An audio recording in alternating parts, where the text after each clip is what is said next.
Salve a tutti, vediamo ora di capire la definizione di limite nei quattro casi.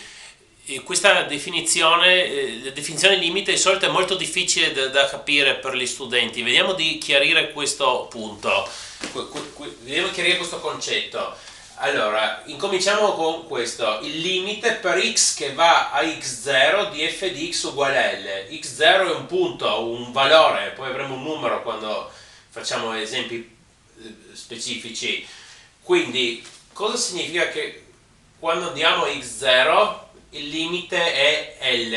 Attenzione, in x0 la funzione potrebbe anche non essere definita, può anche essere, quindi in realtà non ci interessa quanto vale la funzione in x0 per definire il limite, anche se la funzione è definita in x0 e ha un certo valore, quel valore coincide col limite. Comunque, in generale, in x0 la funzione può anche non essere definita, però tecnicamente si dice che però almeno x0 deve essere un punto di accumulazione per il dominio e tutti gli altri x nei quali calcoliamo la funzione devono essere nel dominio.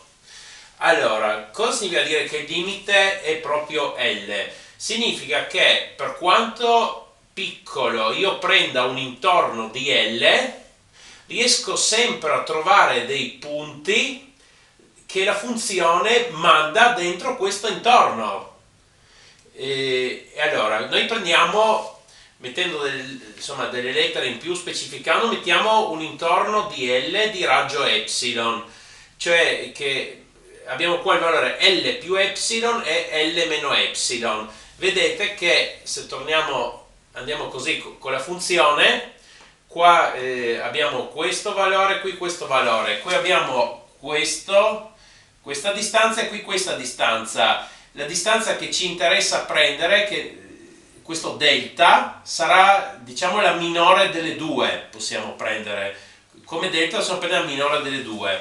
Allora, se noi prendiamo un punto qualunque, questo intorno di L, allora esiste sempre un intorno di x0 con un certo raggio delta, in modo che tutti questi punti, escluso al più x0, perché in x0 potrebbe anche non essere definita funzione, insomma esiste un intorno di punti che la funzione manda dentro questo intorno di L. Questo significa la definizione.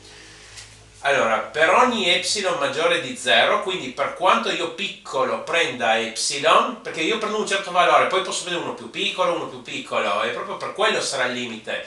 Per qualsiasi valore di epsilon positivo, comunque, per quanto sia piccolo, esiste delta, riesco sempre a trovare un raggio delta, in modo che tutti gli x che si possono calcolare, quindi stanno nel dominio, e questi x cosa hanno? Stanno nell'intorno di x0 di raggio delta, quindi, perché qua ho scritto valore assoluto, se io faccio x meno x0, se sono a sinistra oppure a destra, mi cambierà il segno di x meno x0 e noi ci interessa solo la distanza e per quello mettiamo un valore assoluto. Questo valore assoluto di x meno x0 è la distanza tra un punto e x0. Quindi questa distanza sarà minore di delta, quindi siamo dentro l'intorno di raggio delta, e maggiore di 0 lo mettiamo per dire che questo x non coincide con x0. Cioè prendiamo tutti gli x che comunque non sono x0, possiamo supporre sempre questo, anche perché in x0 potrebbe non essere definita la funzione.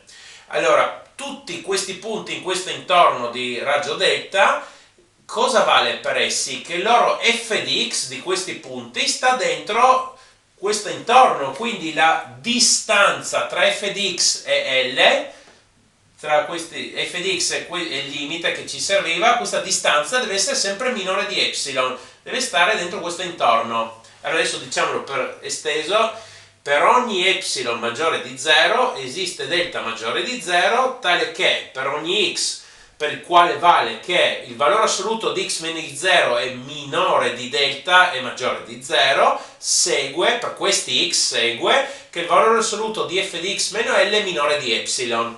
Ok, adesso vediamo il caso al limite per x che va più infinito di f di x uguale a L.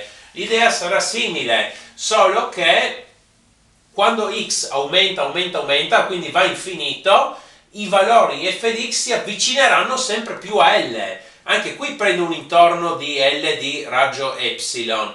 Però, insomma, a differenza di prima, il punto è che x va infinito, quindi tutti gli x da un certo punto in poi, non importa quanto sia lontano, da un certo punto in poi, tutti gli x che stanno dopo, i loro f di x staranno vicini a L, più vicini di epsilon che ho deciso all'inizio. Poi posso prendere un epsilon più piccolo, ancora più piccolo, e allora quello sarà proprio il limite.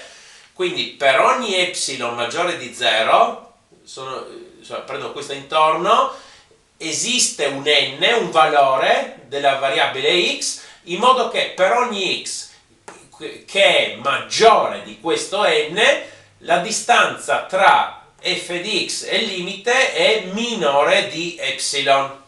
Però lo rileggo: per ogni epsilon maggiore di 0 esiste n, in modo che per ogni x tale che x è maggiore di n, segue per questi x che il valore assoluto f di x meno L è minore di epsilon. Poi abbiamo il caso limite per x che va in 0 di f di x è uguale più infinito. Allora i valori della funzione vanno a infinito. E quindi cosa significa che i valori vanno a infinito? Che io posso scegliere un valore m grande quanto voglio e riuscirò sempre, per quanto io grande scelga m, riuscirò sempre a trovare un intorno di x0 di raggio delta, in modo che tutti i punti di questo intorno, i loro f di x siano maggiori di m. Poi posso scegliere un m ancora più grande, e riuscirò sempre a trovare dei punti per cui f di x è maggiore, quindi f di x va a infinito. E anche qua, come prima, questa distanza potrebbe essere diversa da questa distanza. Come delta mi prendo la minore di queste due.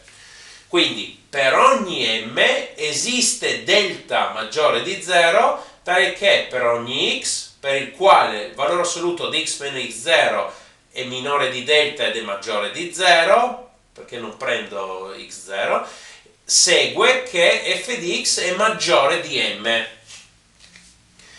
Ancora l'ultimo caso, qui ho fatto tutto con più infinito, con meno infinito si potrebbe fare in modo simile. Allora l'ultimo caso, prendendo solo il più infinito, limite per x che va in più infinito di f di x è uguale a più infinito. Allora, qui bisogna combinare questi due ragionamenti sull'infinito. Per quanto io grande prenda m, riuscirò sempre a trovare un valore n per il quale tutti gli x più grandi di n, da lì in poi, il loro fx di questi valori sarà maggiore di m. E quindi se prendo un m ancora più grande troverò comunque un n, e gli f di x degli x che stanno dopo n avranno valore maggiore di m. Quindi per ogni m esiste n, in modo che per ogni x per il quale vale che x è maggiore di n, f di x è maggiore di m. Ok, per favore mettete un mi piace e iscrivetevi, grazie.